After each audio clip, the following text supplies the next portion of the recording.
Funds. അയ്യോ ടെൻഷനിലായിപ്പോയി. കാര്യം speed fine കിട്ടിയോന്ന് ഒരു ഡൗട്ടുണ്ട്. ഞാൻ ജസ്റ്റ് ഒന്ന് പുറത്തേക്ക് ഇറങ്ങിയായിരുന്നു.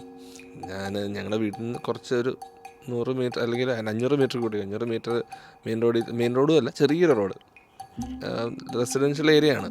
ഒട്ടും പ്രതീക്ഷിക്കാണ്ട് അവിടെ ഓൾറെഡി നമ്മൾ സ്ഥിരമായിട്ട് പോകുന്നതുകൊണ്ട് അവിടെ ക്യാമറയൊന്നും ഇല്ലെന്ന് എനിക്കും അറിയാം.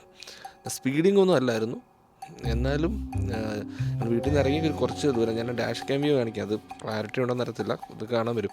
വീട്ടിൽ നിന്ന് കുറച്ച് മുന്നോട്ട് ഇറങ്ങി ആ ഒരു വളവ് ചെറിയൊരു വളവും ഒരു ഇറക്കമുണ്ട്.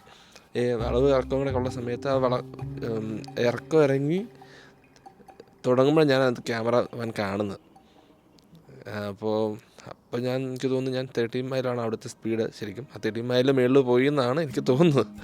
ഞാൻ ബ്രേക്ക് ചെയ്തു. ഇതെനിക്കൊന്ന് ഒരു 1000 മീറ്റർ അകലെ നിന്ന് വരെ ഈ ക്യാമറ നമ്മളെ ലോക്ക് ചെയ്യും, സ്പീഡ് ക്യാമറ വാന്. ഞാനിപ്പോൾ വേസാണ് സാധാരണ കൂടുതലായി ഉപയോഗിക്കാറ് നമ്മൾ യാത്ര ചെയ്യുന്ന സമയത്ത്. ഏറ്റവും കൂടുതൽ നമുക്ക് പോലീസിൻ്റെ റിപ്പോർട്ടുകളോ അല്ലെങ്കിൽ പോകുന്ന ഡെയിലി അപ്ഡേറ്റുകൾ കാര്യങ്ങളൊക്കെ വേസാണ്. അത് കമ്മ്യൂണിറ്റി റിപ്പോർട്ട് അനുസരിച്ചാണ് അത് വർക്ക് ചെയ്യുന്നത്. പക്ഷേ സ്പീഡ് ക്യാമറ വാൻ കിട്ടണമെന്ന് ഉറപ്പില്ല. അപ്പോൾ നമ്മൾ ഇതിനെക്കുറിച്ച് ആലോചിച്ചപ്പോഴാണ് നമുക്ക് ഡെയിലി ലൈഫിൽ നമുക്ക് ഇതിനെ എങ്ങനെ ടാക്കിൾ ചെയ്യാം. നമുക്ക് ക്യാമറ വാൻ അല്ലെങ്കിൽ സ്പീഡിങ് ഒരിക്കലും ചെയ്യാൻ പാടില്ല കേട്ടോ. അല്ലെങ്കിൽ അൺഫെമിലിയർ ആയിട്ടുള്ള ഏരിയ വരുമ്പോഴൊക്കെ നമുക്ക് സ്പീഡൊന്നും അറിയത്തില്ലല്ലോ. അപ്പോൾ അതിനായിട്ടൊരു ഡിവൈസ് ഞാൻ കണ്ടു. അപ്പോൾ ഞാൻ ഓർഡർ ചെയ്തിട്ടുണ്ട്. അപ്പോൾ വന്നതിന് ശേഷം ഞാൻ അതിനെക്കുറിച്ച് ഡിസ്കസ് ചെയ്യാം.